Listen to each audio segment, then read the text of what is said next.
बाजिल शाह की जद। बाजिल शाह जिस लड़की को पसंद कर लेता वो उसी की हो जाती, समझे। मैंने आपकी शर्त पर आपसे निकाह किया है अलीशा, इसलिए नहीं कि तुम्हारे नुखरे बर्दाश्त करूं।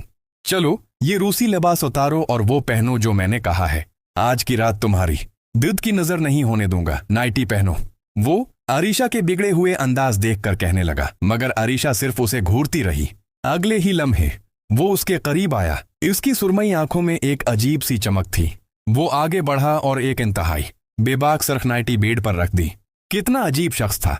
बीवी को इतने खूबसूरत लहंगे में देखकर तारीफ करने के बजाय इसे बेहुदा लिबास पहनने को कह रहा था।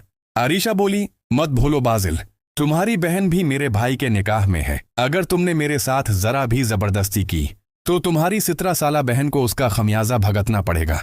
याद है ना, तुमने निकाह इस शर्त पर किया था कि जब तक वो 19 साल की नहीं हो जाती मेरा भाई उसे हाथ भी नहीं लगाएगा।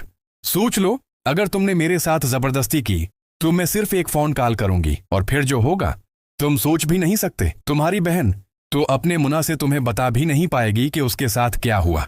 बाजिल के चेहरे पर गीरत जैसे उबल आई। अगर ये कोई और लड़की होती तो अब तक वो उसका मना तोड़ चुका होता, मगर ये तो अरीशा थी, वो लड़की जिसे उसने बीवी बनाया था, जिसके लिए उसने अपनी मासूम बहन की कुर्बानी दी थी।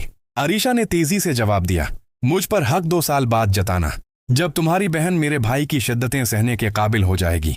बाजिल ये सुनकर हक्का बक्का रह गया। वो चलाया, आवाह, तुम तो 17 साल की भी नहीं हो, मैं क्यों सब्र का इम्तिहान दूं।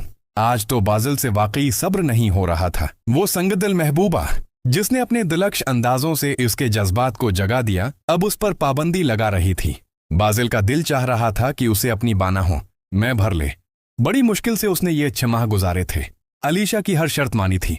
हालांकि अनुषा शादी पर राजी नहीं थी, वो अभी पढ़ रही थी। रोते हुए निकाह कबूल किया था। रुखसती के वक्त भी बहुत रोई थी, सिसकियां भरकर रुखसत हुई थी। बाजिल का दिल तड़प कर रह गया था अपनी लाडली बहन को यूं रुखसत करते हुए, मगर अरीशा का इश्क कुछ ऐसा सवार था कि उसने अरीशा की मंगनी तोड़वाकर खुद उससे निकाह कर लिया और उसकी हर शर्त को कबूल किया। और आज की रात वो फिर से बाजिल का इम्तिहान लेने पर तुली हुई थी। अरीशा प्लीज, बहुत हो चुका। बाजिल बेबस होकर बोला। अरीशा गुस्से से बोली, अगर तुम अपनी मनमानी करोगे तो याद रखो तुम्हारी बहन भी वही कुछ सहेगी। मेरी एक काल सालार को समझा देगी कि उसे क्या करना है। अलीशा जानती थी कि बाजिल अपनी बहन से कितना प्यार करता है, इसीलिए उसे यूं बेबिस देखकर अरीशा के अंदर एक अजब सा इत्मीनान उतर रहा था। मगर वो बाजिल था, वो उसे छुए बगैर ये रात जाने नहीं देना चाहता था। वो बोला, ठीक है, मैं सूफे पर सो जाता हूँ, देखता हूँ कब तक तुम मुझसे दौड़ रहती हो। अरीशा बीड से उठी और जैसे ही अलमारी की तरफ जाने लगी, बाजिल ने उसका हाथ पकड़कर झटके से अपने करीब किया और फिर उसके होंठों पर झुक गया। अरीशा हैरत से उसे देखती रह गई।